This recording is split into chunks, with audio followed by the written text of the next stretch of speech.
Hello, Maria Vladimirovna. Thank you for the opportunity to ask a question.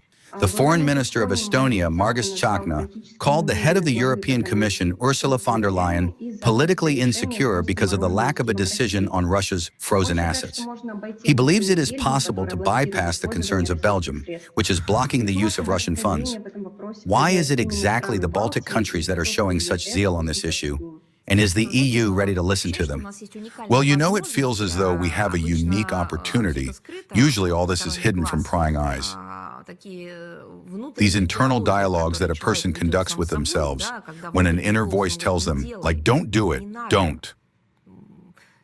This clearly smells of something bad, some kind of crime.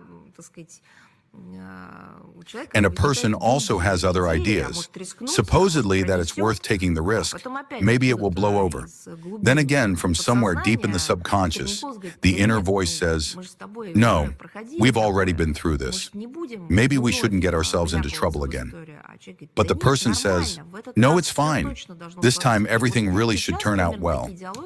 Right now we see approximately such dialogues on the pages of Western European media, in their television debates, speeches, statements, and addresses.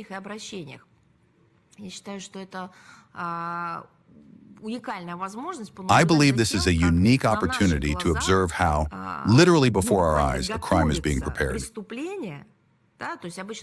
Usually in detective stories, they describe how committed crimes are investigated.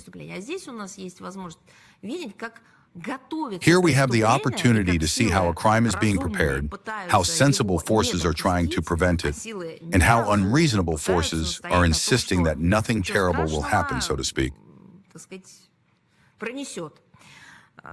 After all, we see how in the European Union, a painful search on the verge of hysteria for ways to effectively confiscate, that is, to steal, the blocked Russian sovereign assets continues in order to keep their adventure in the form of the corrupt Kiev regime afloat for some more time, and to further invest in the military-industrial complex in the futile hope that it will help, like a locomotive, pull the EU economy out of an increasingly worsening crisis.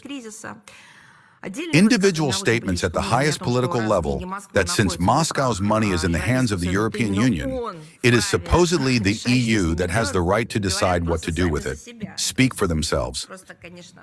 It's simply an incredible story. This is the most genuine criminal logic. At the same time, the European Union does understand that theft, especially on such a large scale, will not go unnoticed for the participants in this criminal scheme, and one way or another, they will have to answer for it. As a result, an active process is underway of shifting responsibility onto one another.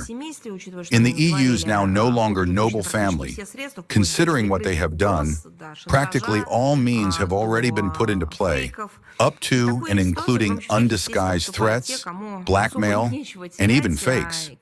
In such a situation, the ones speaking the loudest are naturally those who have nothing particular to lose, neither economically nor politically, because everything has already been lost there.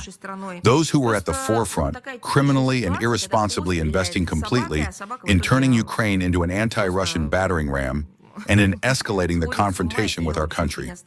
A typical situation when the tail wags the dog, and the dog goes insane, and nothing remains of it.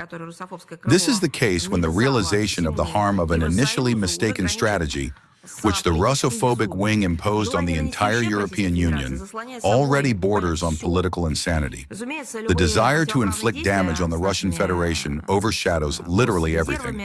Of course, any unlawful actions with our state reserves, with our assets, will not remain without the harshest response. We have said this repeatedly. And by the way, there will be such a reaction both from our side and, of course, this situation will not remain without a response from the world community. Because I repeat again, no one in the EU even hides the fact that there are no legal grounds for such actions. Do you understand? That is, the question is not about who to take from or how to divide it.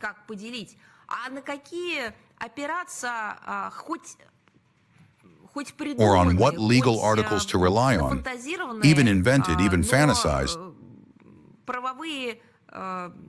because there are none. And precisely the voice of reason that is being heard there says that nothing has been created or devised that could legitimize this theft for which there is no other qualification. Therefore, I can say that the preparation of a package of countermeasures in the event of the actual theft, the seizure of assets of the Russian Federation, is already underway.